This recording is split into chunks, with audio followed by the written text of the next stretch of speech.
And is that what gets you and your team out of bed every morning, just to keep at it? Because I know that in research, not every hypothesis that you have, every thought, every hunch works out the way you plan it. So there are times when it just doesn't work out the way that you wish it would. Absolutely. How do you keep the spirits up of a bunch of researchers who are at this thing and it's not working the way they want it all the time? So you have to be a particular personality to be in research. You have to love discovery. It's the thrill of the chase.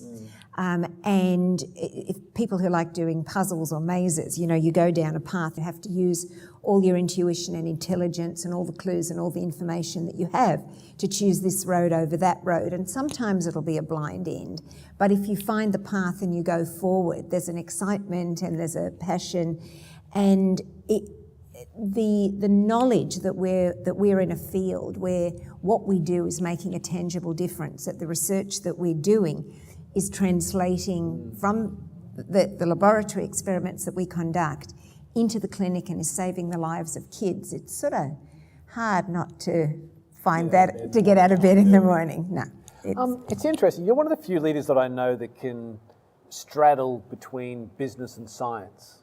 So the going down the road and taking exits that may not work out, how would you relate that back to the people who are watching this show in a business sense? How does that resonate in a business sense as well? Because you've got a big responsibility as a business leader for funding and leading a team.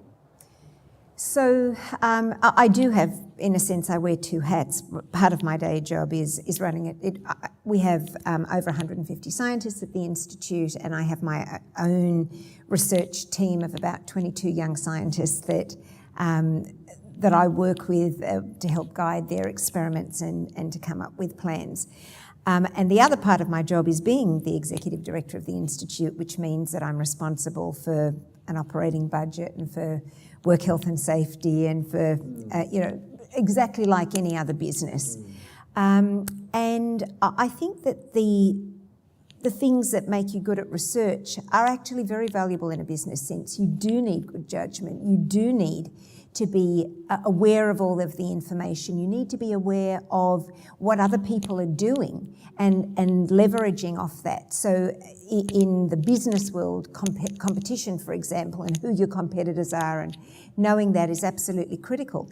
In the research arena, the same way we're constantly scanning the literature, we're sending people to conferences, we make sure that they network, so that you can use all of that information to maximise the chances that the paths you go down are the right ones. And that's the same in the business world as it is in the research world. There's a huge amount in common between them. Wouldn't it be lovely if business leaders had one of their own personal values, that word discovery? I just think that if more business leaders looked at their business every day trying to discover the next great leader and put the same rigour into discovery, it certainly must open up a lot of innovation and creativity, surely. Yeah, it has to, because you're always thinking about new ways of doing things, different ways of doing things, and you don't have to think about that as something you ought to be doing. It's actually innate in what we do as researchers. If you don't do that and you're not looking for innovation, then you're just a bad scientist.